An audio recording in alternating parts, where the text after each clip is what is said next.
ना जाने काल की कर डारे, किस विध ढल जा पासावे। अर्जी नाते सरते मौत खुड़क दी, उनानू केड़ा हासावे। फिर उनसे पूछा, क्या आप कभी प्रसन्न नहीं होते, ऐसे कैसे जी रहे हो? तब उन्होंने बताया कि मैं प्रसन्न होता हूं, साध मिले साढ़े शादी होंदी, विछड़ जा दिलगिरी वे, अख दे नानक सुनो जिहाना, ये मुश्किल हाल फकीरी वे। नानक साहिब जी कह रहे हैं कि जब मेरे भक्त, मेरी साध संगत यहां आती है सत्संग श्रवण करने के लिए, तो मेरी खुशी का कोई ठिकाना नहीं हो रहता। वो हमारे साथी है, वो हमारी खुशी है। और जब ये वापस जाते हैं संसार में यहां से, तो फिर मुझे दिलगिरी होती है, बहुत परेशानी, दुख हो जाता है, चिंता लग जाती है कि कहीं ऐसा ना हो ये मेरे बच्चों को, जिनको मैंने मुश्किल से मार्ग पर लाया है, सत्य बताया है, परमात्मा का सच्चा ज्ञान समझाया है, कहीं कोई काल, क्योंकि संसार में इस ज्ञान के जानने वाले व्यक्ति नहीं हैं। एक अकेला एक संत होता है जो सतमार्ग देता है, असंतों की गिनती नहीं होती। उनसे प्रभावित अन्य श्रद्धालु भी फिर उसी की बोली बोलते हैं, वही क्रियाएं करते हैं। तो नानक साहिब जी कहा करते कि मुझे फिर चिंता बन जाती है, कहीं मेरी फसल में कीड़ा ना लग जा, यानी कोई काल का दूत इनको भ्रमित ना कर दे, इनका जीवन नष्ट हो जा। कहते हैं साध मिले साढ़ा शादी होंगी, जब ये वापस आते हैं एज इट इज, तो मेरी खुशी का ठिकाना नहीं रहता कि परमात्मा की दया से अभी ये बचे हुए हैं। और विछड़ जा दिलगिरी वे, जब ये यहाँ से जाते हैं तब मुझे बड़ी परेशानी होती है, मुझे चिंता बन जाती है। क्यों बन जाती है? अख दे नानक सुनो जिहाना, मुश्किल हाल फकीरी वे। फकीरी में भक्ति, फकीर का अर्थ होता है सभी बुराइयों से हटकर सबका परित्याग करके भक्ति करे। तो जैसे भी बुराइयां कुरीतियां संतों ने हटाने की चेष्टा की, तो अन्य समाज ने उसको लगाने की चेष्टा की। तो जिस कारण से भक्त और संसार के अंदर सदा से ही विरोध बना रहा, क्योंकि संसार की जो रीतियां रिवाज हैं वो काल प्रेरित है, वो यही रहने की है। और संतों की मर्यादा इस काल की मर्यादाओं से हटकर है, वो भक्ति बाधक है। इसलिए अन्य समाज के लोग कहते हैं देखो इन्होंने तो माता धोकनी भी छोड़ दी, इन्होंने तो बाबा श्याम जी भी नहीं पूज रहे हैं, ये तो ऐसे भी नहीं कर रहे हैं, ये तो दिवाली भी नहीं मना रहे हैं, ये कैसे हो गए हैं, इन तो बट्ठा बैठा दिया। एक भक्त बतावा था, कहने लगा जी आज 10 वर्ष हो गए हमने कोई त्योहार नहीं मना लिया। नाम लिया था उसने उस दिन, फिर वो अपने दुख गिनावा था, कह रहा था जी हमने 10 वर्ष हो गए हमारा त्योहार नहीं मन लिया, ना होली ना दिवाली ना तीज ना कोई अन्य। क्या कारण?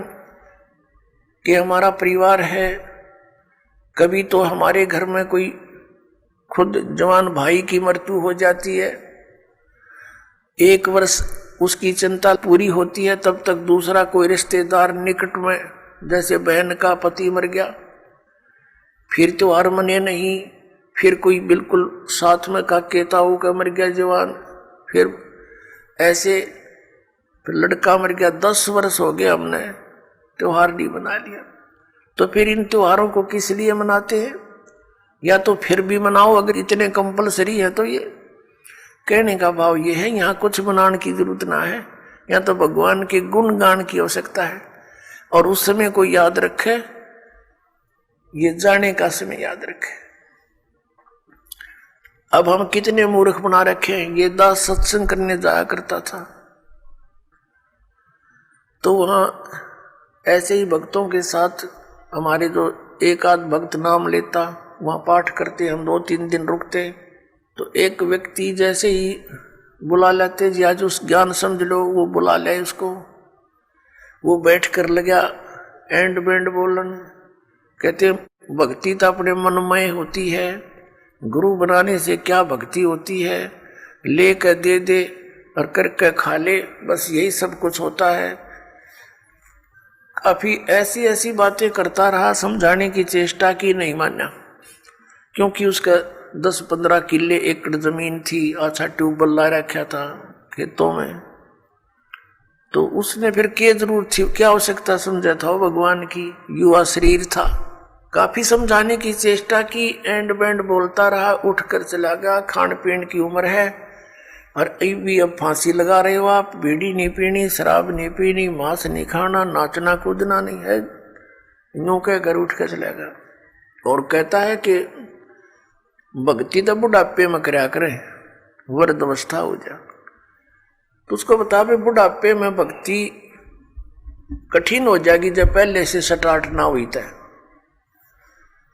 क्योंकि बुढ़ापे में तो फिर सारी ये आपदाएं आती हैं, कभी आंख बनवानी, कभी दांत पड़वाने, कदे पिंडी भड़के, कभी सिर में दर्द, और बड़ा परिवार हो जाता, कदे कोई बीमार, कोई किसी की मृत्यु, वह सारी उस वृद्ध के चोट लगा करे,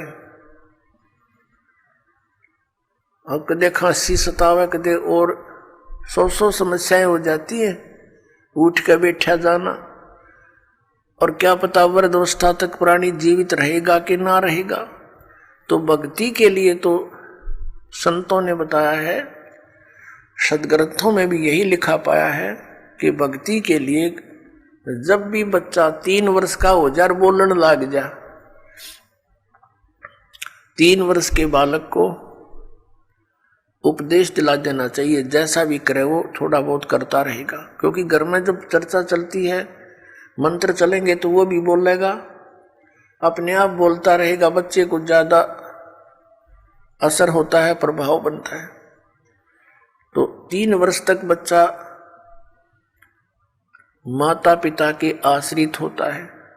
माता पिता ने दीक्षा ले ली, मर्यादा में रहेंगे तो परमात्मा उनके उस स्तर के बच्चों की भी रक्षा करेंगे, और फिर उन बच्चों को नाम से जोड़ देना चाहिए। तो फिर क्या देखा, 1 महीने के बाद फिर उसी गांव में, नगर में जाने का परमात्मा ने संयोग बनाया, सत्संग था। तो दूसरी बार जब दास गया, वहां पता चला कि वो व्यक्ति जो यहां वाद विवाद करे था, वो उसकी मृत्यु होगी, और मृत्यु भी कैसे होगी, कैसे हुई, बड़ी दर्दनाक तरीके थे। उसका अपना एक कुआं था, इस साइड की बात है, बाडड़ा साइड की, हरियाणा की। उसका अपना एक कुआं था, उस कुएं में नीचे जल था, कुएं में से वो ट्यूबवेल चलाते हैं, तो सारा दिन ट्यूबवेल चलाया, पानी कुछ नीचे चला जाता है, वो पानी नीचे चला गया कुएं का, और वो स्नान करने के लिए वो क्या करता था, उस कुएं में ही उसने नीचे पत्थर की पैड़ी सी लगा रखी थी, उन पर बैठकर स्नान करता था। जब कुएं का पानी भरा होता था तो वो ऊपर की पैड़ियों पर बैठकर वहीं नहा लेता था। और फिर क्या, उस दिन पानी गया, नीचे उतर, और उसने सोचा इस नीचे वाली पैड़ी पर बैठकर नहा लूं, और जा रहा कम से कम 5 फुट नीचे, उसने ध्यान किया नहीं। वो नीचे जाया तो उस पैड़ी पर काई लगी हुई थी, पैर फिसल गया और कुएं में गिर गया। उसने चेष्टा की पैड़ी को पकड़ने की, वो उसके हाथ की रेंज से बाहर हो गई और उसके अंदर वो डूब कर मर गया। सारी रात ढूंढते रहे उनके घर वाले, बच्चा आया नहीं, कहाँ गया, कैसे है। खोजते खोजते सुबह देखा तो कपड़े और जूते बाहर रखे हैं, अंदर कुएं में मरकर ऊपर तैर रहा है। जब उसको देखा कि उसके हाथों की ने जो कोशिश की उसने पकड़ने की, किसी वस्तु को कुएं की अंदर की साइड पर पक्की थी, वो उस पर काई लगी हुई थी, उसके अंदर से उसी उंगलियों के निशान गड्ढे हुए थे कि किसी प्रकार पकड़ लो निशान थे, और वो मृत्यु को प्राप्त हुआ। इससे ये ज्ञान समझ में आना चाहिए कि किस आधार से हम इतने फूले फिरे हैं और क्या बकवाद गढ़ते हैं। अब वो वृद्ध होया ना, भक्ति उसने करी नहीं, अब पता नहीं कहां धक्के खाता फिरेगा, कोई गधा बनेगा, कुत्ता बनेगा। तो पुण्यात्मा इन बातों को याद रखे। अब उसकी मौत क्यों कर हुई होगी, आसानी से नहीं हुई होगी। रोया होगा, चिंगाड़ा होगा, चिल्लाया होगा, बचा लो बचा लो। बचानी है कोई याद भी ना करे, वहां कौन बचावे, वहां भगवान बचावे, अठा के बाहर ले आवे। उस समृद्ध शक्ति की ओट होता है, उसका सहारा मिले। प्रहलाद बचाया, ध्रुव बचाया, मीराबाई बचाई, कितने प्रमाण देख लो जो अब लाखों की संख्या में यहां बचा रहे हैं भगवान। तो हमने परमात्मा की शरण अति शीघ्र ग्रहण करनी चाहिए। तो यहां भगवान ने हमें बताया है, परमेश्वर ने हमें याद दिलाया है कि झूठे सुख को सुख कहे ये मान रहा मनमोद, ये सकल चबीना काल का, और कुछ मुख में कुछ गोद है।